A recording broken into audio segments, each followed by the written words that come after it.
College entrance exam वाले दिन श्याओ हुआ ने पूरी क्लास के सामने मुझे स्कूल के छोटे से पेड़ के पास खींच लिया। मैं समझ ही नहीं पाया कि क्या करूं। तभी उसने अचानक मुझे किस कर लिया। एक अजीब सी यंग गर्ल की खुशबू मेरे अंदर फैल गई। फिर वो रोते हुए बोली, शाओयू, मैं अपना दिल और अपना फ्यूचर सब कुछ तुम्हें देने के लिए रेडी हूँ, बस तुम मुझसे एक प्रॉमिस कर लो, मेरी पूरी लाइफ तुम्हारी हो जाएगी। मैं उसकी बात सुनकर सच में घबरा गया। असल में उसकी माँ बहुत बीमार थी और सर्जरी के लिए 6 लाख यूएन की जरूरत थी। मेरे जैसे रिच सेकंड जनरेशन स्टूडेंट के लिए ये अमाउंट ज्यादा नहीं था, बस आधे महीने की पॉकेट मनी जितना था। लेकिन फिर भी मैंने बिना सोचे उसे मना कर दिया, क्योंकि एक टॉप स्टूडेंट श्याओ हुआ बिंगान का दिल वो सच में बहुत प्रेशियस लगता था। लेकिन मुझे लव पर भरोसा ही नहीं था। मेरे पेरेंट्स सालों से सिर्फ फैमिली बेनिफिट के लिए साथ हैं। 20 साल से परफेक्ट कपल का ड्रामा निभा रहे हैं। क्या उनके पास दिल है? शायद है, लेकिन वो भी किसी और के लिए। इसीलिए मुझसे दिल की बात मत करो। मैं इन सब चीजों पर बिलीव नहीं करता। मैं सीधा खड़ा हुआ और उसके पास गया। मैं उससे एक सिर लंबा था। मैं उसकी कांपती हुई आईलैशेस और उन पर लटकते हुए आंसू साफ देख सकता था। मैंने अपना हाथ आगे बढ़ाया। वो पूरी तरह नर्वस थी। मैंने अपनी आंखें बंद की और हल्के से उसकी फॉरहेड को टच किया। बाय निंगबिंग मुझे ब्लैंक होकर देख रही थी। मैंने अपना हाथ वापस खींचा और उसकी आंखों में देखते हुए धीरे धीरे बोला, बाय निंगबिंग, सोच समझकर डिसाइड करो, तुम चाहती हो मैं कावर्ड बनूं या गुड पर्सन। वो पूरी तरह कंफ्यूज हो गई थी। उसका दिमाग जैसे काम करना बंद कर चुका था। लेकिन मैं पेशेंटली उसे देखता रहा। कुछ देर बाद वो फाइनली रिएक्ट कर पाई। उसके कंधे ढीले पड़ गए और वो धीरे से बोली, हेल्प मी प्लीज, मैं तुमसे रिक्वेस्ट करती हूँ। मैंने सिर हिलाया। नो, मैं कोई फिलेंथ्रोपिस्ट नहीं हूँ। मेरे पास पैसा जरूर है, लेकिन मैं उसे अननेसेसरी चीजों पर स्पेंड नहीं करता। आखिर 6 लाख यूएन में तो मैं कई लग्जरी चीजें खरीद सकता हूँ। उसकी आंखों में जो उम्मीद थी वो तुरंत डिस्पेयर में बदल गई। वो बिल्कुल टूटने वाली लग रही थी। तभी मेरे अंदर थोड़ा सा गिल्ट आया और मैंने अपना डिसीजन बदल दिया। मैंने कहा, ठीक है, मैं गुड पर्सन या बैड पर्सन नहीं बनना चाहता, लेकिन हम बिजनेसमैन बन सकते हैं। तुम्हारे ग्रेड्स अच्छे हैं, तुम फ्यूचर में पोटेंशियल रखती हो, इसीलिए मैं तुम्हें ये पैसा लेंड कर सकता हूँ एज एन इन्वेस्टमेंट। मैंने काल्मली कहा, 6 लाख यूएन मैं अभी ट्रांसफर कर सकता हूँ, लेकिन मेरी एक कंडीशन है, तुम्हें 10 साल बाद मुझे 1 मिलियन यूएन वापस देने होंगे। इंटरेस्ट ज्यादा नहीं है, तुम्हारे लिए मुश्किल नहीं होना चाहिए। मैंने आगे कहा, और तुम्हें चिंगबे यूनिवर्सिटी में एडमिशन लेना होगा। ये प्रूफ होगा कि तुम केपेबल हो और ये इन्वेस्टमेंट सही है। उसकी आंखों में अचानक उम्मीद लौट आई, जैसे उसने आखिरी सहारा पकड़ लिया हो। वो जल्दी जल्दी सिर हिलाने लगी। उसे डर था कि कहीं मैं अपना डिसीजन बदल ना दूं। मैंने उसे अपना फोन नंबर दिया और बिना पीछे देखे वहां से चला गया। मैं उसका एक्सप्रेशन फिर से नहीं देखना चाहता था। बाहर सूरज की रोशनी मुझ पर पड़ रही थी। असल में मुझे फर्क नहीं पड़ता था कि वो पैसे वापस देगी या नहीं। 6 लाख मेरे लिए कुछ भी नहीं था। ये कॉन्ट्रैक्ट सिर्फ दूसरों को दिखाने के लिए था, नहीं तो हर कोई मुझसे पैसे मांगने आ जाएगा। मैंने मन ही मन सोचा, आज मैंने एक अच्छा काम किया और साथ में श्याओ हुआ को करीब से देखने का मौका भी मिल गया। Not bad. इसके बाद मैंने अपने लॉयर से बात की, कॉन्ट्रैक्ट तैयार करवाया और बाय निंगबिंग को भेज दिया। फिर मैं अपने असली काम की तरफ गया, क्लब एक्टिविटी क्लासरूम। खिड़की से अंदर झांक कर देखा तो मेरा चाइल्डहुड फ्रेंड लियू रुयन एक मिक्स्ड रेस लड़के के साथ हंसते हुए बात कर रही थी। हमारे परिवारों के बीच अच्छा बिजनेस रिलेशन है, इसीलिए लियू रुयन और मैं बचपन से साथ हैं, जैसे चाइल्डहुड स्वीटहार्ट्स। लेकिन असली बात ये है कि उसकी सिस्टर लियू चिंगसू वो सच में एक्स्ट्रॉर्डिनरी है। वो ब्यूटीफुल है, स्ट्रॉन्ग है और सबसे खास बात, वो मेरे साथ हमेशा बहुत अच्छा बिहेव करती है। हर बार जब वो मुझे पॉकेट मनी देती है वो लाखों में होती है। मेरे जैसे इंसान के लिए जो बस जीते जी मरने का इंतजार कर रहा है, ये सब एक चलते फिरते ह्यूमन ट्रांसफॉर्मर जैसा है। वैसे भी लियू चिंगसू की एंगेजमेंट मेरे भाई जांग लिंचुआन से होने वाली, मतलब फ्यूचर में वो मेरी सिस्टर इन लॉ बनेगी और हमारा रिश्ता और क्लोज हो जाएगा। इससे मेरी रिच लाइफ और सिक्योर हो जाएगी। लेकिन हाल ही में लियू रुयान अपनी क्लास में टॉप से सीधे बॉटम पर आ गई थी। जब चिंगसू ने मुझसे इस बारे में पूछा तो मुझे समझ आ गया कि अब ये मैटर मुझे हैंडल करना पड़ेगा। आखिर पैसे वालों को लोगों की हेल्प करनी ही पड़ती है। दरवाजा खोलने से पहले ही मेरी टक्कर एक लड़के से हुई जो अभी अभी अंदर से भागकर निकला था। उसकी पीठ मेरी तरफ थी और उसके चेहरे पर ह्यूमिलिएशन और रिग्रेट साफ दिख रहा था। मैं उसे पहचान गया। वो एक गरीब लेकिन ऑनेस्ट स्टूडेंट था जिसके ग्रेड्स भी अच्छे थे। उसके हालात देखकर लग रहा था कि उसे लियू रुयान से प्यार हो गया था, लेकिन लियू रुयन तो उस मिक्स्ड रेस लड़के पर फिदा थी। मैं हल्का सा हंसा और सिर हिलाया। ये लड़का भी बहुत इमेच्योर था। हमारे जैसे रिच लोगों के लिए पैसे देना और काम करवाना एक हैबिट होती है। ये हमारी आइडेंटिटी दिखाने का तरीका है। इसका मतलब ये नहीं इंटरेस्ट के साथ रीपे करो। यही असली ह्यूमन रिलेशन है। प्यार करना है तो उसके लिए भी एफर्ट करना पड़ता है। मैंने उस लड़के पर ज्यादा ध्यान नहीं दिया और दरवाजा खोलकर अंदर चला गया। लियू रुयान टैंग लॉन्ग के साथ हंसते बात करते हुए बहुत खुश लग रही थी। जैसे ही उसने मुझे देखा उसके चेहरे की स्माइल तुरंत गायब हो गई और उसकी आईब्राउ सिकुड़ गई। उसकी आंखों में इरिटेशन और अलर्टनेस आ गई। उसने गुस्से में कहा, जांग शाओयू, तुम यहाँ क्या कर रहे हो? अगर मुझे एलोंग से ब्रेकअप के लिए समझाने आए हो तो अपनी एनर्जी वेस्ट मत करो। तुम जियांग फैमिली के एक यूजलेस यंग मास्टर हो, खुद को ही नहीं समझते, तो मुझे समझाने का क्या हक है तुम्हें? मुझे गुस्सा नहीं आया, उल्टा मुझे हंसी आ गई। मैंने कामली कहा, मुझे तुमसे कोई फर्क नहीं पड़ता। मैं बस क्यूरियस हूँ कि लियू फैमिली की वो लड़की जो हमेशा रूल्स फॉलो करती थी, वो अचानक ऐसे इंसान से प्यार कैसे कर बैठी। लियू रोयान और जोर से बोलने लगी, तुम क्या जानो, एलोंग तुम जैसे हाइपोक्रेट से अलग है। उसने तांग लोंग का हाथ पकड़ लिया। उसके चेहरे पर ब्लाइंड एडमिरेशन साफ दिख रही थी। ये होती है रियल लाइफ, तुम्हारी लाइफ बोरिंग है, मीनिंगलेस है, स्पेशली तुम जांग शाओयू, न पढ़ाई में अच्छे न किसी और चीज में। जांग फैमिली के अलावा तुम्हारे पास क्या है? तुम एक यूजलेस इंसान हो। मैंने सिर हिलाया जैसे मुझे सब समझ आ गया हो। ओ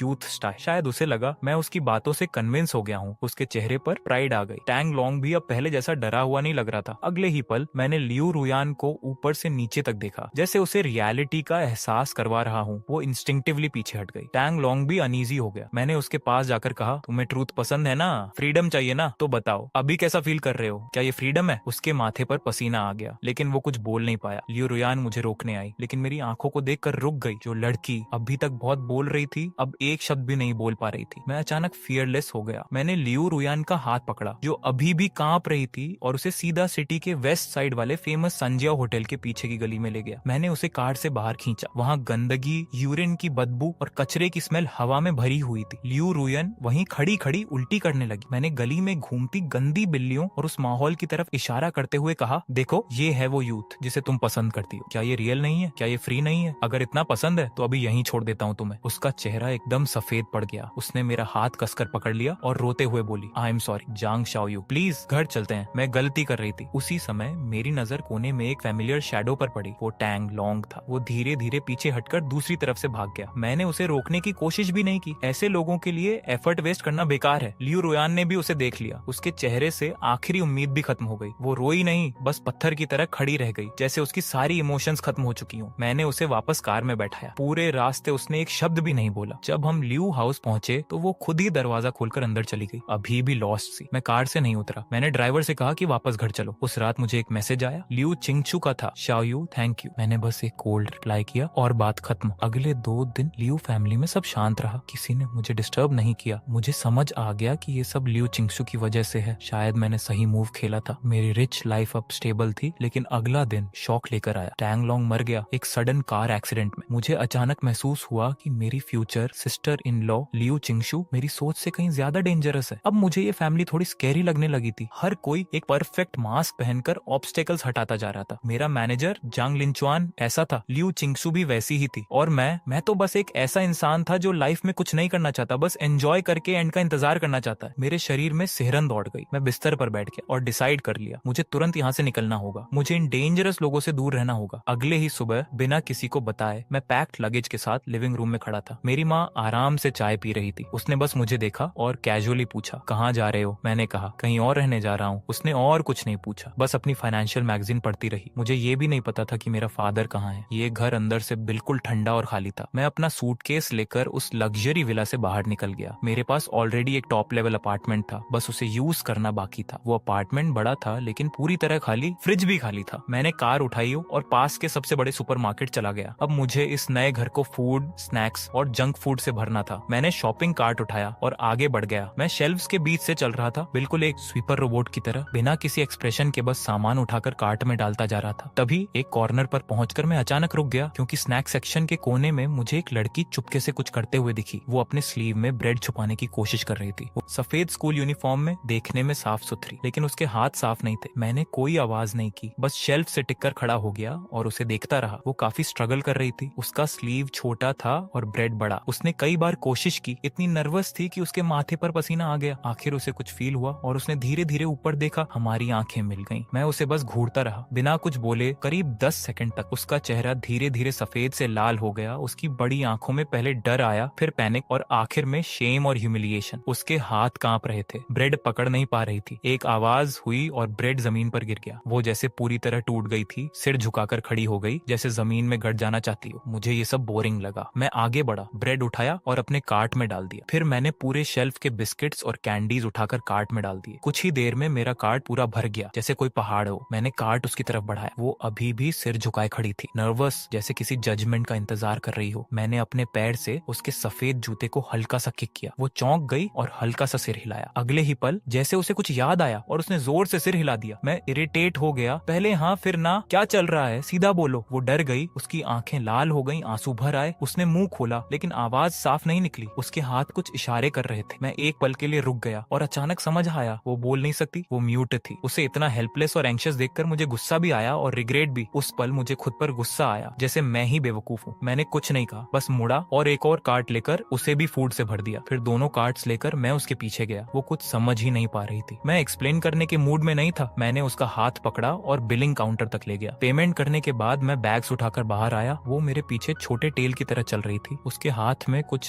हल्के स्नैक्स के बैग्स थे। मैंने सब सामान अपनी स्पोर्ट्स कार में डाला और उसे बैठने को कहा। वो थोड़ी देर हेजिटेट हुई, फिर पैसेंजर सीट में बैठ गई। मैंने कैजुअली उससे उसके घर का एड्रेस पूछा। उसने मोबाइल पर टाइप करके दिखाया। मैंने काफी देर तक स्क्रीन पर सर्च किया, तब जाकर लोकेशन मिला। वो सिटी के एक पुराने एरिया में था जहाँ मैं कभी गया भी नहीं था। पूरे रास्ते कार में अजीब सी साइलेंस थी। वो सिर झुकाकर बैठी थी, अपने पैर कसकर पकड़े हुए। हम नैरो गलियों से होते हुए एक पुराने टूटते हुए बिल्डिंग के सामने रुके। मैंने कार बंद की और उसके साथ सामान नीचे उतारा। अंदर का कॉरिडोर अंधेरा, नॉइजी और बदबूदार था। हवा में नमी और अजीब स्मेल थी। वो मुझे तीसरी मंजिल पर ले गई। जैसे ही मैंने वुडन डोर खोला, एक तेज चाइनीज मेडिसिन की स्मेल आई। कमरा छोटा था, एक नजर में सब दिख रहा था। अंदर एक बूढ़ा आदमी लकड़ी के पुराने बेड पर लेटा था, आंखें बंद, सांसें बहुत कमजोर। लड़की ने सामान रखा और तुरंत उसके पास जाकर उसके पैरों की मसाज करने लगी। उसके चेहरे पर चिंता साफ दिख रही थी। तब मुझे सब समझ आया। उसके पास खुद खाने के पैसे नहीं थे, अपने फैमिली के इलाज के लिए भी नहीं, इसलिए उसने ब्रेड चुराया था। वो कुछ देर बाद मेरे पास आई, झुककर धन्यवाद किया और फिर एक पुरानी नोटबुक निकालकर मुझे दिखाई। उसमें लिखा था, थैंक यू, ये सब चीजों का पैसा मैं फ्यूचर में लौटा दूंगी। मैंने उसे पढ़कर हल्का सा हंसा। लौटाओगी? कैसे? फिर से चोरी करके? लेकिन मैंने कुछ नहीं कहा। मैंने बस अपना फोन निकाला और अपने असिस्टेंट को कॉल किया। वैंग, तुरंत सिटी सेंटर हॉस्पिटल में कांटेक्ट करो। 15 मिनट में वेस्ट साइड के टोंगजी बिल्डिंग पर एम्बुलेंस भेजो। एड्रेस मैं भेज रहा हूँ, पेमेंट मेरे अकाउंट से कर देना। 1 मिनट के अंदर ही लड़की पूरी तरह शॉक हो गई। वो मुझे देखती रह गई, रोना भी भूल गई। जो चीज उसके लिए पूरी जिंदगी का बोझ थी, वो मेरे लिए बस एक फोन कॉल थी। मैंने कहा, जल्दी सामान पैक करो, हॉस्पिटल जाना है। वो तुरंत हरकत में आ गई, लेकिन पैक करने को कुछ था ही नहीं। कुछ पुराने कपड़े, एक टूटा कप। एम्बुलेंस जल्दी आ गई। मेडिकल स्टाफ ने बूढ़े आदमी को स्ट्रेचर पर केयरफुली उठाया। उस पूरे समय वो लड़की मेरा हाथ पकड़े रही, जैसे डर हो कि मैं गायब न हो जाऊं। मुझे थोड़ा अजीब लगा, लेकिन मैंने उसे हटाया नहीं। हॉस्पिटल पहुंचते ही सब अरेंजमेंट्स हो गए। डॉक्टर्स की टीम तुरंत ट्रीटमेंट में लग गई। मैं बाहर खड़ा था। अंदर डॉक्टर्स और नर्सेस बिजी थे और वो लड़की बेड के पास खड़ी थी, डर और ग्रेटिट्यूड दोनों के साथ। टैंग लॉन्ग की मौत से जो हैवी फीलिंग मेरे अंदर थी, वो थोड़ी हल्की हो गई। सच में पैसा खर्च करके मूड इंप्रूव हो जाता है। तभी वो लड़की फिर मेरे पास आई। उसने वही नोटबुक मुझे दी। उसमें लिखा था, मैं आपका ये एहसान कैसे चुका सकती हूँ। मैं डोर के पास खड़ा उसे देख रहा था और कामली कहा, मैंने तुमसे रीपे करने को नहीं कहा। वो जल्दी जल्दी नोटबुक में कुछ लिखने लगी, जैसे उसके पास बहुत कुछ कहने को था। उसके लिखे हुए वर्ड्स थोड़े मैसी थे। नहीं, मैं आपका पैसा ऐसे फ्री में नहीं ले सकती। आप एक गुड पर्सन है। जैसे ही मैंने गुड पर्सन पढ़ा, मेरे होठों पर हल्की सी स्माइल आ गई। इस मोमेंट में शायद मुझे सच में एक अच्छा इंसान माना जा सकता था। सच कहूँ तो रिच होना भी एक एडवांटेज है। मैंने उसका पेन रोक दिया और कहा, पहली बात, मैं कोई गुड पर्सन नहीं हूँ, और दूसरी बात, मुझे सबसे ज्यादा प्रॉब्लम ट्रबल से होती है। तुम अभी मेरे साथ मुझे ट्रबल दे रही हो, समझी? वो मेरी उलझी हुई बातों से कंफ्यूज हो गई, बस ब्लैंक होकर मुझे देखने लगी, जैसे उसे समझ ही नहीं आ रहा कि रिप्लाई क्या करे। मैंने उसे देखा और हल्की सी साई ली, फिर उसके हाथ से नोटबुक और पेन लेकर खुद लिखने लगा। मान लो मैंने एक इंश्योरेंस लिया है, तुम अच्छे से पढ़ाई करो, फ्यूचर में किसी गुड यूनिवर्सिटी में जाओ, और अगर कभी ऐसा दिन आया कि मैं सड़क पर गिर जाऊं और भीख मांगनी पड़े, तो मुझे एक बोल राइस दे देना। मैंने नोटबुक वापस उसके हाथ में दे दी। वो काफी देर तक उन वर्ड्स को देखती रही, फिर उसने सिर उठाया। उसकी आंखें बिल्कुल साफ थीं, जैसे स्प्रिंग वाटर, और आखिरकार उसकी आंखों से आंसू गिर गए। वो जोर जोर से नहीं रो रही थी, बस साइलेंटली रो रही थी और नोटबुक में कुछ लिखती जा रही थी। मुझे थोड़ा ऑकवर्ड लगा। मैंने नजर हटा ली और कहा, ठीक है, रो मत, तुम्हारी ग्रैंडमदर को अभी तुम्हारी जरूरत है। तुम क्यों रो रही हो? फिर मैंने कैजुअली पूछा, तुम किस स्कूल में पढ़ती हो? मैं वांग से कह दूंगा कि तुम्हारी फीस पे कर दे और हर महीने 5,000 लिविंग एक्सपेंसेस भी देगा, जब तक तुम ग्रेजुएट होकर जॉब नहीं पा लेती। और ये मत कहना कि तुम्हें नहीं चाहिए, इसे भी इंश्योरेंस ही समझो। इतना कहकर मैं उस इमोशनल सीन से दूर हो गया, डॉक्टर से कुछ बातें की और वहां से निकल गया। जब मैं कार चलाते हुए रोड पर था तो अचानक थोड़ा डिजी फील हुआ। क्या सच में मेरे जैसे जंग फैमिली के सेकंड यंग मास्टर का डाउनफॉल हो सकता है? इम्पॉसिबल। मैं तो बस अपने लिए थोड़ा वर्च्यू कलेक्ट कर रहा हूँ, क्योंकि मेरे आसपास के लोग बहुत क्रूअल हैं। मुझे अपनी लाइफ सिक्योर रखने के लिए अच्छे कर्म जमा करने होंगे, लेकिन फिर भी मैं गिर गया। सिर्फ 5 साल, बस 5 साल में सब कुछ बदल गया। मेरा एलीट भाई जांग लिंचुआन शादी कर चुका था। जब ये न्यूज आई, मैं एक प्राइवेट आइलैंड पर सनबाथ ले रहा था। कॉल सुनकर मुझे हंसी आ गई, जैसे मैंने पहले ही एक्सपेक्ट कर लिया था। मेरा भाई वीक और इंडिसाइसिव था, लेकिन प्रिटेंड बहुत करता था। मैं तो इतना लेजी था कि ये ड्रामा देखने वापस भी नहीं गया। वैसे भी रिच फैमिली की शादी में वही सब होता है। लेकिन फिर अचानक मेरे बैंक अकाउंट्स एक एक करके फ्रीज होने लगे। मेरी सारी प्रॉपर्टीज, स्टॉक्स और फंड्स ओवरनाइट फ्रीज हो गए। तब मुझे समझ आया कि कुछ बहुत गलत हो रहा है। जब मैं जल्दी से आइलैंड से वापस आया, तब तक सब खत्म हो चुका था। जांग ग्रुप का नाम बदलकर लियू ग्रुप हो गया था। मेरे फादर पर कई इकोनॉमिक क्राइम्स के चार्जेस लग चुके थे सॉलिड प्रूफ के साथ, और उन्हें लाइफ इम्प्रिजनमेंट हो गई। मेरा भाई जांग लिंचुअन जेल से बाहर था और मैं तो बस एक यूजलेस इंसान था जिसे कुछ समझ ही नहीं आया। मेरे 20 साल की सेविंग्स एक झटके में खत्म हो गई। मैं अपने टॉप अपार्टमेंट के दरवाजे पर खड़ा था। सामने ब्लैक सूट बॉडीगार्ड्स खड़े थे जो मुझे अंदर नहीं जाने दे रहे थे। मैं गुस्से में बोला, ठीक है, रिवेंज लेना था तो ले लेते, मेरे भाई को मार देते, मुझे फर्क नहीं पड़ता। लेकिन मेरे फादर को जेल भेजकर जांग ग्रुप को खत्म करने का क्या मतलब? मैं खुद से ही फ्रस्ट्रेटेड था। क्या मैं किसी रिवेंज स्टोरी का साइड कैरेक्टर हूँ? तभी दरवाजा खुला। लियो चिंगशु अंदर बैठी थी, मेरे फेवरेट इटालियन सोफा पर, बिल्कुल एलिगेंट अंदाज में। 5 साल बाद वो और भी ब्यूटीफुल और मेच्योर लग रही थी। उसका ऑरा इतना स्ट्रॉन्ग था कि सामने वाला दब जाए। उसने मुझे देखा, कप रखा और हल्की स्माइल के साथ बोली, शाओ यू, तुम वापस आ गए। मैं चुप रहा, बस उसे घूरता रहा। वो धीरे धीरे मेरी तरफ आई और मेरे चेहरे को छूने की कोशिश की। ऐसे मत देखो, मैं भी ऐसा नहीं चाहती थी। मैंने उसका हाथ अवॉइड कर दिया। वो नाराज नहीं हुई, बस कामली बोली, तुम्हारा भाई बहुत स्टूपिड था। मैंने उसे चांस दिया लेकिन उसने वैल्यू नहीं की। मैंने ठंडे अंदाज में पूछा, तो इसीलिए तुमने हमारी पूरी फैमिली को खत्म कर दिया? वो थोड़ी रुकी, फिर बोली, अब बात अलग है, उसने मुझे पहले हर्ट किया, मेरा रिवेंज जस्टिफाइड है, अब मुझे हस्बैंड की जरूरत नहीं। ये कहते हुए वो मेरे करीब आई। उसकी आंखों में अग्रेशन था। शाओयू, क्या तुम मेरे साथ रहना चाहोगे? मैं तुम्हारा ख्याल रखूंगी जैसे पहले रखती थी। उसकी बात सुनकर मुझे हंसी और दर्द दोनों आए। मैंने उसकी तरफ देखा और कहा, ये सब क्या उस लड़की की वजह से है? उसकी स्माइल एक पल के लिए गायब हो गई, बस 1 सेकंड, लेकिन मैंने देख लिया। उसी पल मेरी आखिरी उम्मीद भी खत्म हो गई। ये औरत शुरू से ही पागल थी, अपने गोल के लिए कुछ भी कर सकती थी। मैंने हल्की स्माइल के साथ उसे देखा, फिर धीरे से नीचे नजर कर ली। उसके चेहरे की आखिरी स्माइल भी गायब हो गई और उसकी जगह कोल्ड साइलेंस आ गया। वो अचानक मुड़ी और मुझे देखना बंद कर दिया। 2 बॉडीगार्ड्स आगे आए और मुझे बाहर धकेल दिया जैसे मैं कोई अनवांटेड चीज हूँ। मैं अपने ही घर से बाहर खड़ा था, खाली कॉरिडोर में, और हंसने लगा। अगर मैं उसकी बात मानकर रुक जाता तो शायद मुझे पता भी नहीं चलता कि मैं कब मर गया। मुझे पता था मैं उससे नहीं जीत सकता। मेरे फादर जैसे चालाक इंसान को भी उसने हरा दिया, और मैं तो बस खाने पीने वाला इंसान हूँ। मैं उससे क्यों लड़ूं? उससे दूर रहना ही बेहतर है। जिंदा रहना सबसे जरूरी है। मैंने अपना फोन निकाला और कॉन्टेक्ट्स खोलकर उन फ्रेंड्स को कॉल करना शुरू किया जिनसे रोज बात होती थी। पहला कॉल किया, हेलो जो शाओ, मैं जांग शाओयू। कुछ सेकंड साइलेंस, फिर सामने से आवाज आई, रॉन्ग नंबर, और कॉल कट। मैं शॉक में था, फिर खुद पर हंसा और दूसरा कॉल किया, वही रिजल्ट। तीसरा, चौथा, या तो रॉन्ग नंबर या कोई उठाता ही नहीं। मैं दीवार से टिक गया, कॉन्टैक्ट्स डिलीट करता गया। आखिर में बस कुछ फैमिली नंबर्स बचे। मैंने अपने पास की सारी वैल्यूएबल चीजें बेच दी। मुश्किल से 1 लाख यूएन मिले, जो पहले मेरे लिए एक रात के खर्च जितना था, अब वही मेरी पूरी संपत्ति थी। मैं सड़कों पर एमलेसली घूम रहा था। फिर मैं अपने अपार्टमेंट के पास वापस आया और खुद पर हंस पड़ा। लगता है अब सच में जिंदगी को जोड़ने के लिए एक लंबा स्क्रू ढूंढना पड़ेगा। मेरी हालत अब इतनी नीचे आ चुकी थी कि थ्रेशोल्ड लो था, लेकिन फिर भी मैं समहाउ खुद को संभाल सकता था। वैसे भी मैंने 20 साल से ज्यादा रिच लाइफ एंजॉय कर ली थी। मैं चलते चलते आसपास देख रहा था कि अचानक मैं किसी से टकरा गया। एक सॉफ्ट सा स्पर्श और हल्की सी खुशबू आई। मैं इंस्टिंक्टिवली सॉरी बोलने ही वाला था, लेकिन जैसे ही मैंने ऊपर देखा, मेरी नजर एक लड़की की साफ और चमकती आंखों से मिली। वो एक खूबसूरत लड़की थी। चेहरा जाना पहचाना लग रहा था, लेकिन मुझे याद नहीं आ रहा था कि मैंने उसे कहाँ देखा है। लेकिन वो मुझे क्लियरली पहचान गई थी। उसकी आंखों में अचानक सरप्राइज और खुशी आ गई। उसने कुछ बोलने की कोशिश की, लेकिन फिर जैसे उसे कुछ याद आया और उसने अपना फोन निकाला। स्क्रीन पर लिखा था, मिस्टर जांग, क्या आपको मैं याद हूँ? मैंने मिस्टर जांग पढ़ा। ये नाम अब बहुत कम लोग मुझे बुलाते थे। मैंने ध्यान से उसका चेहरा देखा और धीरे धीरे मेरी मेमोरी वापस आने लगी। और अचानक मुझे याद आया 5 साल पहले सुपरमार्केट वाली वो लड़की जो कांप रही थी, जो अपने घर में अपनी ग्रैंड मदर का ख्याल रख रही थी। तो वो तुम थी। उसकी आंखें चमक उठी। उसने जल्दी जल्दी सिर हिलाया। उसकी खुशी साफ दिख रही थी। मैं थोड़ा कंफ्यूज्ड था। तुम यहाँ क्या कर रही हो? उसने जल्दी जल्दी टाइप किया और मुझे दिखाया। मिस्टर जियांग के बारे में न्यूज देखी। मुझे आपकी चिंता हुई। मुझे लगा आप यहाँ वापस आ सकते हैं, इसीलिए मैं यहाँ वेट कर रही हूँ। कल से मैं जैसे अंदर से हिल गया। मतलब पिछले 24 घंटे से, जब से मुझे घर से निकाला गया था, वो इसी अपार्टमेंट के नीचे खड़ी होकर मेरा इंतजार कर रही थी, बिना किसी गारंटी के।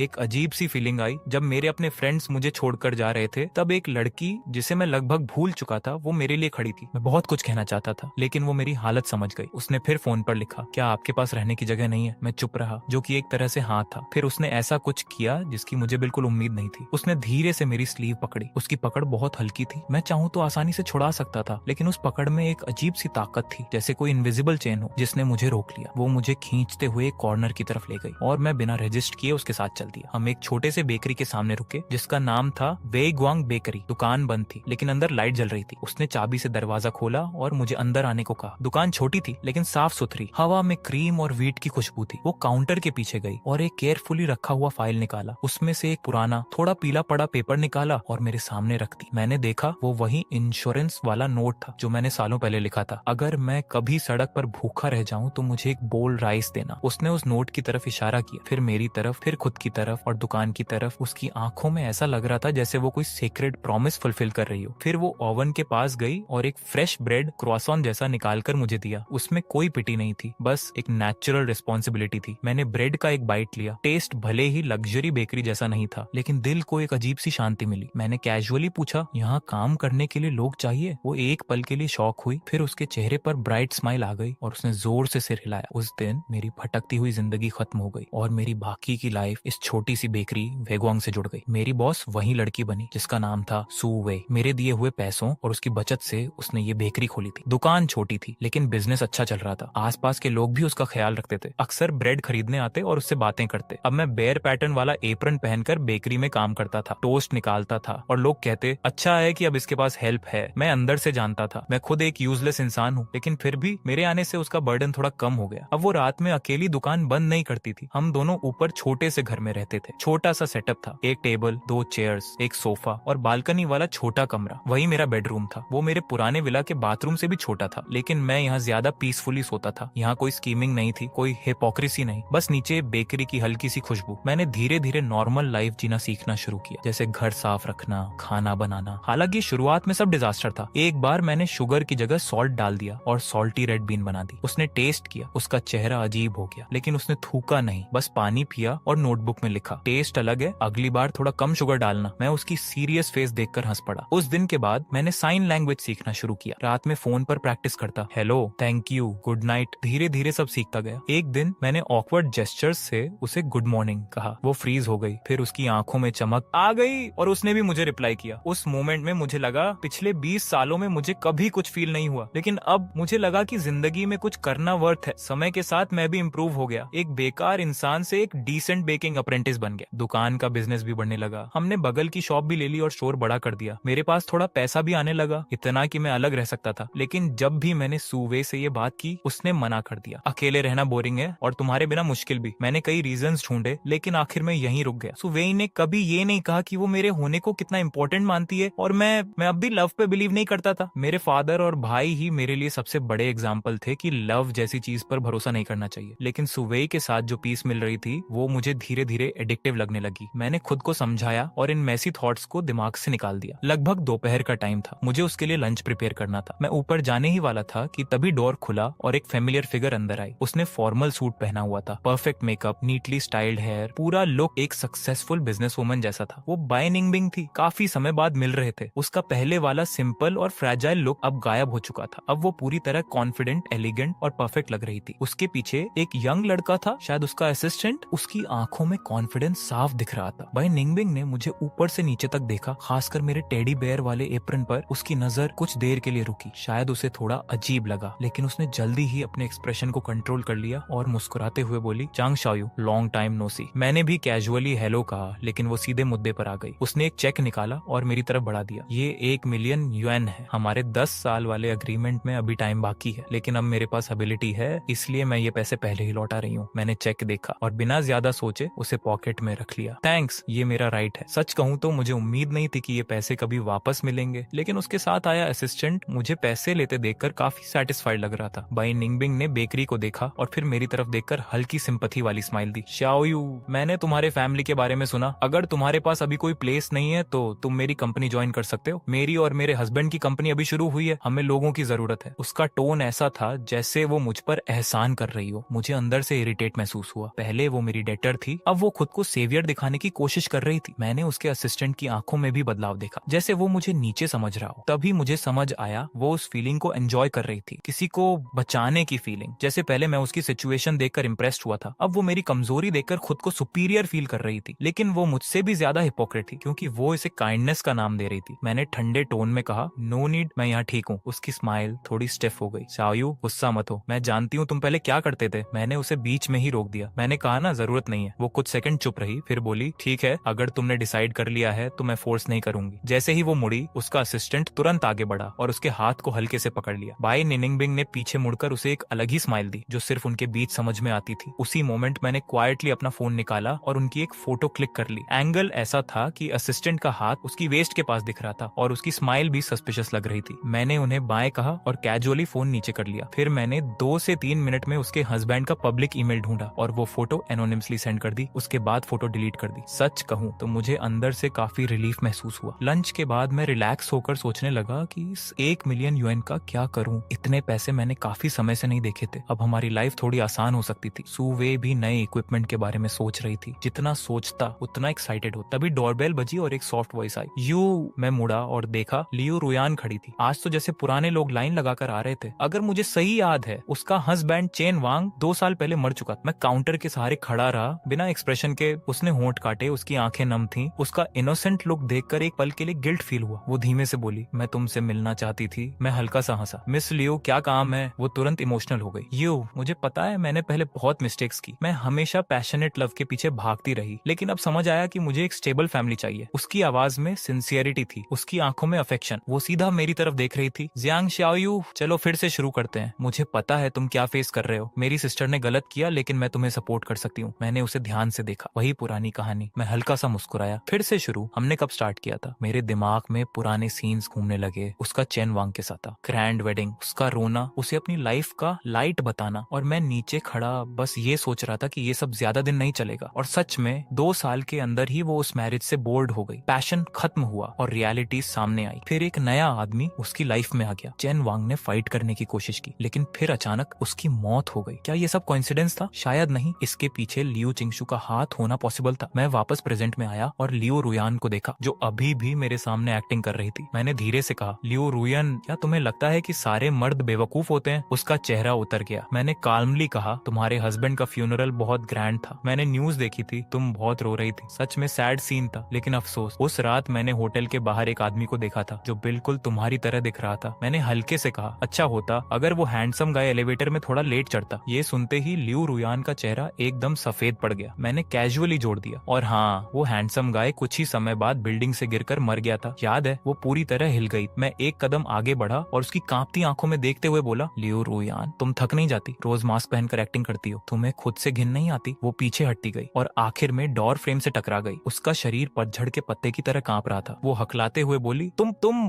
बकवास कर रहे हो। लेकिन उसकी आवाज में कॉन्फिडेंस नहीं था, जैसे वो खुद ही टूट रही हो। मुझे अब उससे बात करने का मन नहीं था। मुझे पता था वो मुझसे बदला नहीं लेगी, क्योंकि जो इंसान खुद को गुड दिखाने में ऑब्सेस्ड हो, वो कभी ओपनली रिवेंज नहीं ले सकता। उसके लिए उसकी इमेज उसकी लाइफ से भी ज्यादा इंपॉर्टेंट होती है। वो मास्क जो उसने सालों से पहना है, अब उसके चेहरे पर चिपक चुका है। वो उसे उतार ही नहीं सकती। मैंने ठंडे अंदाज में कहा, जाओ यहाँ से, जैसे उसे माफी मिल गई हो। वो जल्दी से भाग गई। उसकी चाल बिखरी हुई थी। दुकान फिर से शांत हो गई। मैंने गहरी सांस ली। ऐसा लगा जैसे पिछले 5 साल का सारा बोझ निकल गया हो। तभी सीढ़ियों से हल्की फुटस्टेप्स की आवाज आई। सुवे नीचे आई। हाथ में फ्रेश डेजर्ट का बोल था। वो मेरे पास आई और मुझे बोल दिया। फिर जेस्चर से पूछा कि क्या हुआ। मैंने सिर हिलाया, कुछ नहीं। लेकिन उसने ध्यान से मुझे देखा, जैसे कह रही हो, तुम खुश नहीं लग रहे। मैंने उसकी साफ आंखों में देखा और मुस्कुराया। फिर साइन लैंग्वेज में कहा, मैं ठीक हूँ। वो समझ गई और उसके चेहरे पर एक स्वीट स्माइल आ गई। खिड़की से आती धूप हम दोनों पर पड़ रही थी और उस मोमेंट में सब कुछ शांत लग रहा था। उस दिन के बाद मैंने अपने पुराने सर्कल की कोई खबर नहीं ली। मैं उनसे पूरी तरह कट हो गया। अब मेरी जिंदगी सिर्फ सुवेई के साथ थी। हम दोनों मिलकर इस छोटी सी बेकरी को चलाते थे और एक सिंपल पीसफुल लाइफ जीते थे। हर सुबह मैं उससे आधा घंटा पहले उठता और नीचे जाकर फर्स्ट बैच का डो तैयार करता। जब वो नीचे आती, किचन ऑलरेडी खुशबू से भर चुका होता और हॉट वाटर रेडी होता। वो हमेशा मुझे गुड मॉर्निंग कहती, फिर एप्रन पहनकर अपने डिजर्ट्स बनाने लगती। हम ज्यादा बातें नहीं करते थे, लेकिन हमारी अंडरस्टैंडिंग दिन ब दिन स्ट्रांग होती जा रही थी। जब वो काम में बिजी होती और परेशान हो जाती तो मैं उसे ठंडा पानी दे देता, और जब वो ग्लास लेती, कभी कभी उसकी उंगलियां मेरे हाथ को छू जाती। वो एहसास सॉफ्ट और ठंडा होता था। मैं धीरे धीरे उसकी हर छोटी हैबिट नोटिस करने लगा और वो भी अब मेरे बारे में गेस करने की कोशिश नहीं करती थी। हमारी लाइफ सिंपल और फुलफिलिंग थी। दिन में हम दुकान संभालते, रात में वो मुझे नए डिजर्ट्स बनाना सिखाती, और कभी कभी बिना पेन के भी हम पूरी बात कर लेते। ये साइलेंट अंडरस्टैंडिंग मुझे अंदर से बहुत पीसफुल फील कराती थी। धीरे धीरे मैंने एक बात सीरियसली सोचना शुरू किया, क्या मैं उससे शादी करना चाहता हूँ। मैं अभी भी लव पर बिलीव नहीं करता था, लेकिन मुझे लगने लगा कि कुछ लोग सच में एक दूसरे के लिए बने होते हैं। मैं बस उसके साथ ऐसे ही रहना चाहता था, हमेशा के लिए। 3 महीने बाद मैंने उससे अपने दिल की बात कह दी। टेक्निकली मैंने उसे प्रपोज किया। उस दिन उसका बर्थडे था। मैंने सीक्रेटली शॉप को डेकोरेट किया। रात में जब वो नीचे आई, पूरी बेकरी कैंडल्स की लाइट से चमक रही थी। वो सीढ़ियों पर खड़ी रह गई, शॉक में। मैंने उसके पास जाकर घुटनों पर बैठकर डायमंड रिंग निकाली और कहा, सुवेई, मुझे बड़े बड़े वर्ड्स नहीं आते, मैं लव पर बिलीव नहीं करता, लेकिन मैं ये शॉप तुम्हारे साथ चलाना चाहता हूँ जब तक हम बूढ़े नहीं हो जाते। क्या तुम मेरे साथ रहोगी? उसकी आंखों से आंसू गिरने लगे। एक एक करके उसने जोर से सिर हिलाया और अपना हाथ आगे बढ़ाया। मैंने रिंग पहनाई। वो थोड़ी लूज थी, लेकिन उसने अपना हाथ कसकर पकड़ लिया, जैसे उसे गिरने नहीं देना चाहती। मैंने उसे गले लगाया। उसके बालों से हल्की खुशबू आ रही थी और उस मोमेंट में मुझे लगा कि मेरी पिछली 20 साल की जिंदगी सिर्फ उसे मिलने के लिए थी। हमारी शादी बहुत सिंपल थी, कोई बड़ी पार्टी नहीं, बस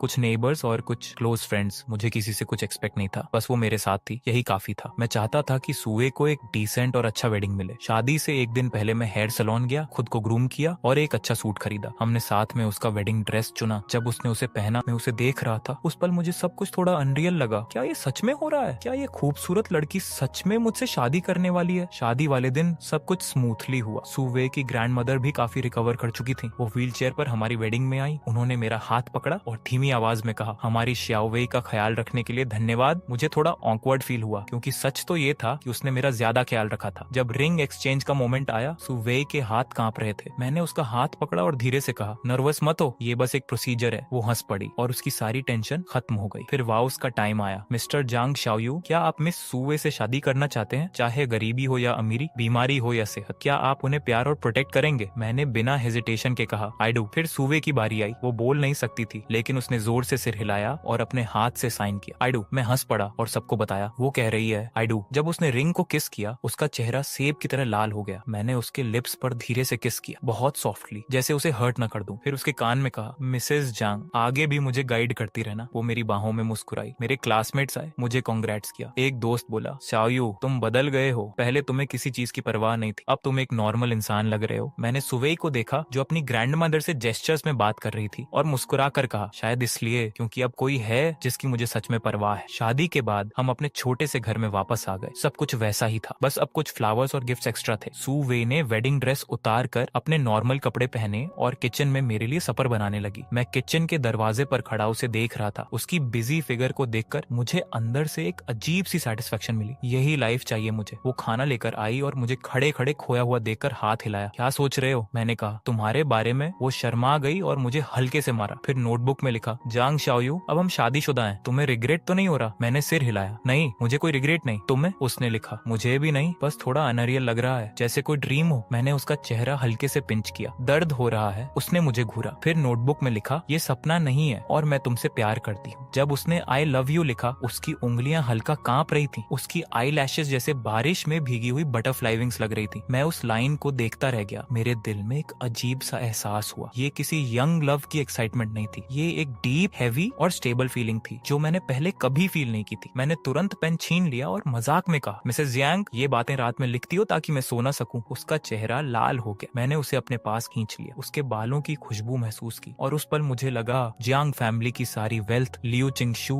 बाई निनिंगबिंग, सब कुछ मिलकर भी इस फीलिंग के सामने कुछ नहीं है। हमारी शादी के बाद की लाइफ बिल्कुल ओवन में पकती ब्रेड जैसी थी, वार्म और कंफर्टिंग। हम सुबह 4 बजे उठते, 6 बजे तक पहली बैच तैयार होती, पूरी शॉप खुशबू से भर जाती। सुवे मुझे केक डेकोरेटिंग सिखाती। मैं क्लमजी था, हाथों पर क्रीम लगा लेता, लेकिन वो कभी गुस्सा नहीं होती, बस मुस्कुराती रहती। एक रात जब शॉप बंद होने वाली थी, कुछ ड्रंक लोग आए, ग्लास डोर पर जोर जोर से नॉक करने लगे। उनका लीडर था छंगे, वो प्रोटेक्शन मनी लेने आया था। मैंने ब्रूम उठाकर उसे बाहर धक्का दे दिया। वो गुस्से में प्लांट को लात मारने लगा और चिल्लाया, ओए, उस म्यूट लड़की को बाहर भेजो। सुवे अंदर अकाउंट्स देख रही थी। मैंने उसे पीछे किया और खुद आगे आ गया। वो हंसते हुए बोला, मिस्टर जियांग, तुम खुद को बहुत बड़ा आदमी समझते हो, सुना है तुमने एक गूंगी लड़की से शादी की है? उसके साथ वाले लोग भी हंसने लगे। उनकी नजरें सुवेई पर थी। मैंने गुस्से में कहा, दफा हो जाओ यहाँ से, लेकिन वो एक कदम और आगे बढ़ा। शराब की बदबू मेरे चेहरे पर आ रही थी। तभी सुवे पीछे से आई। उसके हाथ में फ्रेश कुकीज का बॉक्स था। वो उन्हें ऑफर करने लगी, जैसे सिचुएशन को शांत करना चाहती हो। उस मोमेंट में मेरा दिल चुप गया। वो अभी भी सोचती थी कि काइंडनेस से सब ठीक हो जाएगा, लेकिन वो लोग अलग थे। चांगे ने कुकीज का बॉक्स फेंक दिया और सुवे का हाथ पकड़ने की कोशिश की। बस उसी पल मैं एक्सप्लोड हो गया। मैंने उसे जोर से धक्का दिया। फाइट शुरू हो गई। मुझे याद नहीं कितने पंचेस पड़े, बस इतना याद है कि मैं सुवे को काउंटर के कोने में प्रोटेक्ट कर रहा था। कुछ देर बाद अलार्म की आवाज आई और वो लोग भाग गए। सुवे कांप रही थी। उसने मेरे मुंह से खून साफ, उसकी आंखों से आंसू गिर रहे थे, लेकिन आवाज नहीं थी। मैंने हंसकर कहा, क्यों रो रही हो? तुम्हारा आदमी अभी जिंदा है। लेकिन वो और जोर से रोने लगी, जैसे कोई छोटा बच्चा हो। उस रात वो मेरे हाथ पर सिर रखकर सोई। मैं थोड़ा सा भी हिलता तो वो जाग जाती। उसकी आंखों में डर साफ दिख रहा था और मुझे पहली बार महसूस हुआ कि अब मेरे पास कुछ ऐसा है जिसे मैं किसी भी कीमत पर खो नहीं सकता। अगर आज मैं उसे प्रोटेक्ट नहीं करता तो क्या होता? अगले ही दिन मैं सेकंड हैंड मार्केट गया और एक मजबूत स्टील रॉड खरीद लाया। उसे शॉप के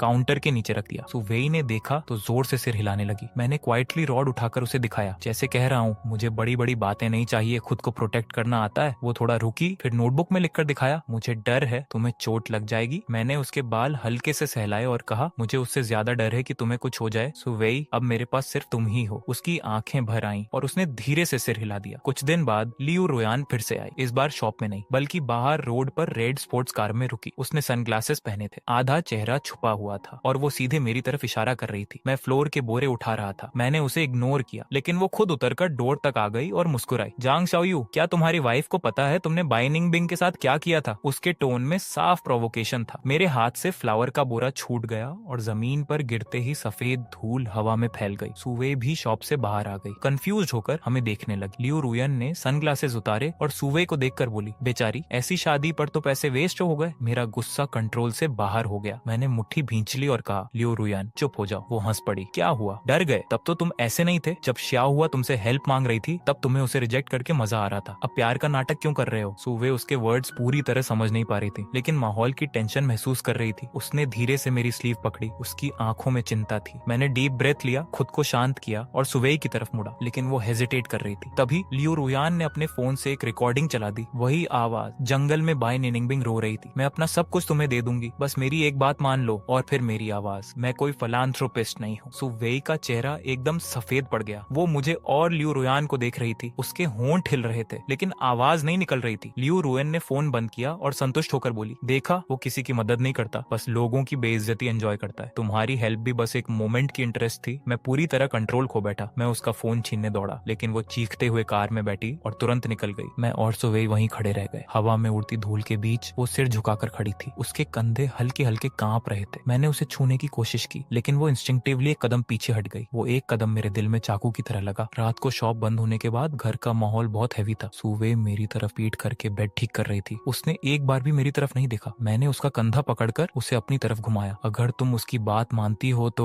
वो होंठ काटते हुए रोने लगी। नोटबुक में लिखा, क्या वो सच है? मैंने कहा, हाँ, लेकिन पूरा सच नहीं। फिर मैंने उसे पूरा इंसिडेंट बताया, कैसे मैंने बाय निंगबिंग को रिजेक्ट किया, कैसे कॉन्ट्रैक्ट बनाया, सब कुछ। सुवे, मैं मानता हूँ मैं परफेक्ट इंसान नहीं हूँ, लेकिन मैंने कभी तुम्हें छोड़ने के बारे में नहीं सोचा। वो लंबे समय तक चुप रही। मुझे लगा शायद अब वो मुझसे बात ही नहीं करेगी, लेकिन फिर उसने धीरे धीरे साइन किया। मुझे डर लगता है। किस बात का? मुझे डर है एक दिन तुम्हें मैं बोरिंग लगने लगूंगी और तुम मुझे छोड़ दोगे। उसकी उंगलियां कांप रही थी। मेरे पास कुछ नहीं है, सिर्फ तुम हो। मैंने उसे कसकर गले लगा लिया। पागल हो तुम, मेरे पास भी सिर्फ तुम ही हो। उस रात हम दोनों साथ सो, जैसे दो घायल जानवर एक दूसरे के घाव भर रहे हों। लेकिन लियू रुयान के वर्ड्स कांटे की तरह सुवे के दिल में रह गए। वो सेंसिटिव हो गई। अगर मैं 10 मिनट लेट आता तो वो चुप बैठी रहती। अगर कोई फीमेल कस्टमर मुझसे बात करती तो वो क्वाइटली दूर चली जाती। मैंने नोटिस किया, लेकिन समझ नहीं पा रहा था कैसे ठीक करूं। एक रात मेरी नींद खुली, बेड खाली था। मैं बैल्कनी में गया। सुवे कोने में बैठी चांदनी में साइलेंटली रो रही थी। मैं उसके पास गया, पीछे से उसे गले लगाया। वो तुरंत मेरी बाहों में डीली पड़ गई। सुवे, मैं तुम्हें एक कहानी सुनाता हूँ। मैंने उसे अपने फैमिली के बारे में बताया, अपने डैड, मॉम, भाई और लियू चिंगशु के बारे में। मैं पहले प्यार पर विश्वास नहीं करता था। मुझे लगता था ये सिर्फ डील है, लेकिन तुम अलग हो। तुमने मुझे फील कराया कि मैं सच में जिंदा हूँ। मैंने उसके आंसू पोंछे। वो ऊपर देख रही थी। उसकी आंखें चांदनी में काली कांच जैसी लग रही थी। उसने मेरे चेहरे को छुआ, फिर धीरे से मेरे होंठों पर किस किया। वो किस बिल्कुल प्योर था, बिना किसी डिजायर के, जैसे दिल का दर्द बह रहा हो। मैं कुछ सेकंड के लिए फ्रीज हो गया, फिर मैंने भी उसे रिस्पॉन्ड किया। उसे एक किस में जैसे सब कुछ बदल गया। लियू रोयान के बोए हुए डाउट के कांटे साइलेंटली निकल गए, लेकिन जिंदगी कभी पूरी तरह शांत नहीं रहती। एक दिन शॉप में एक गेस्ट आया, लियू चिंगशु। 5 साल बाद वो और भी एलिगेंट लग रही थी। कस्टमाइज सूट, कॉन्फिडेंट हो रहा। वो अकेली आई थी, लेकिन उसकी प्रेजेंस ही काफी थी। उसने सुवेई को देखा और ठंडे टोन में कहा, यही लाइफ तुमने चुनी है। मैं तुरंत सुवेई के सामने आ गया, उसे प्रोटेक्ट करते हुए। वो आराम से बैठ गई। शाओयू, तुम अभी भी नहीं हो। फिर उसने कहा, मुझे तुम्हारी वाइफ के पास्ट के बारे में कुछ इंटरेस्टिंग पता चला है। सुवेई ने मेरा हाथ कसकर पकड़ लिया। लियू चिंगशु ने अपने बैग से एक आदमी और औरत थे और एक बेबी। आदमी का चेहरा सुवे जैसा लग रहा था। तुम्हारी ग्रैंडमदर ने तुम्हें नहीं बताया? वो मुस्कुराई। तुम्हारे पेरेंट्स बीमारी से नहीं मरे थे, कार एक्सीडेंट में मरे थे। फिर उसने मेरी तरफ देखा। जियांग शाओयू, वो एक्सीडेंट तुम्हारे फादर ने किया था, ड्रंक ड्राइविंग। एक पल में सब कुछ फ्रीज हो गया। मेरे पैरों तले जमीन खिसक गई। सुवेई फोटो को घूर रही थी। उसका चेहरा सफेद हो गया। मैंने कहा, वो एक्सीडेंट था। लियू चिंगशु खड़ी हुई। तुम्हारे पिता ने उसके पेरेंट्स को मारा और अब तुम उससे प्यार का नाटक कर रहे हो। कितना आयरॉनिक है। चुप हो जाओ, मैंने चिल्लाया, लेकिन मेरी आवाज कांप रही थी। वो सुवेई के पास झुकी और धीरे से बोली, क्या तुम्हें लगता है ये तुम्हारे साथ अच्छा इसलिए है क्योंकि इसे गिल्ट है? इतना कहकर वो चली गई जैसे कभी आई ही नहीं थी। सुवे वहीं खड़ी रही, बिल्कुल मोशनलेस, जैसे उसकी सोल ही निकल गई हो। मैंने उसे छूने की कोशिश की लेकिन वो अचानक पीछे हट गई। उसकी आंखें खाली थीं, अजनबी थीं। मैंने धीरे से कहा, सुवे मेरी बात सुनो, मुझे सच में नहीं पता था। सुवे ने मुझे जोर से धक्का दिया और सीधे ऊपर भाग गई। कमरे का दरवाजा अंदर से लॉक कर लिया। मैंने दरवाजा नॉक किया, बार बार आवाज दी लेकिन अंदर से कोई जवाब नहीं आया। दरवाजे के नीचे से एक छोटा सा कागज बाहर निकला, उस पर सिर्फ कुछ शब्द लिखे थे, मुझे थोड़ा अकेला रहने दो। उस रात मैं दरवाजे के बाहर बैठा रहा पूरी रात, सुबह तक। घर के अंदर पूरी तरह सन्नाटा था लेकिन मुझे पता था वो सोई नहीं है। अगले दिन सुवे नीचे शॉप खोलने नहीं आई। मैंने उसके लिए पॉरेज बनाया और ऊपर ले गया लेकिन दरवाजा अभी भी बंद था। तीसरे दिन, चौथे दिन वही हाल। उसने खुद को कमरे में बंद कर लिया, ना कुछ खाया ना पिया। लियू चिंगसू ने जो जहर छोड़ा था उसने हमारी छोटी सी दुनिया को ऑलमोस्ट तोड़ दिया था। सुवे खुद को एटिक में बंद कर चुकी थी और मैं नीचे एक पागल इंसान की तरह घूम रहा था, जैसे कोई घायल जानवर हो। शॉप में हर जगह फ्लावर बिखरा हुआ था, कुछ दिन पहले बने बिस्किट्स ट्रे पर पड़े पड़े खराब हो चुके थे। हवा में एक अजीब सी खट्टी और भारी स्मेल फैल गई थी, जैसे सब कुछ धीरे धीरे सड़ रहा हो। कई बार मेरा मन हुआ कि दरवाजा तोड़ दूं, जोर से धक्का मारकर अंदर चला जाऊं, लेकिन हर बार दरवाजे के नीचे रखे उस कागज को देखकर रुक जाता। मुझे अकेला रहने दो, मैं डरता था कहीं मेरी जबरदस्ती उसका आखिरी सहारा भी तोड़ न दे। ये बेबसी फैमिली के टूटने से भी ज्यादा पेनफुल थी। उस वक्त मैं गुस्सा कर सकता था, चिल्ला सकता था, भाग सकता था, लेकिन अब मुझे गुस्सा होने का भी हक नहीं था। मेरी नसों में उस आदमी का खून था जिसने उसके पेरेंट्स की जान ली थी। लियू चिंगसू ने मेरे सबसे कमजोर पॉइंट पर वार किया था। 5वीं रात ऊपर कमरे से हल्की सी आवाज आई, जैसे कोई छोटा जानवर दर्द में रो रहा हो। मेरा दिल जोर से धड़कने लगा, मैं खुद को रोक नहीं पाया। स्पेयर की से दरवाजा खोला। सुवे बेड पर पड़ी थी, उसका चेहरा पीला पड़ चुका था, होंठ सूखे हुए। वो पानी पीना चाहती थी लेकिन उसमें ताकत नहीं बची थी। कई दिनों तक बिना खाए पिए उसका शरीर जवाब दे चुका था। मैं भागकर उसके पास गया, उसे अपनी बाहों में उठाया। वो इतनी हल्की लग रही थी जैसे कभी भी गायब हो जाएगी। सुवे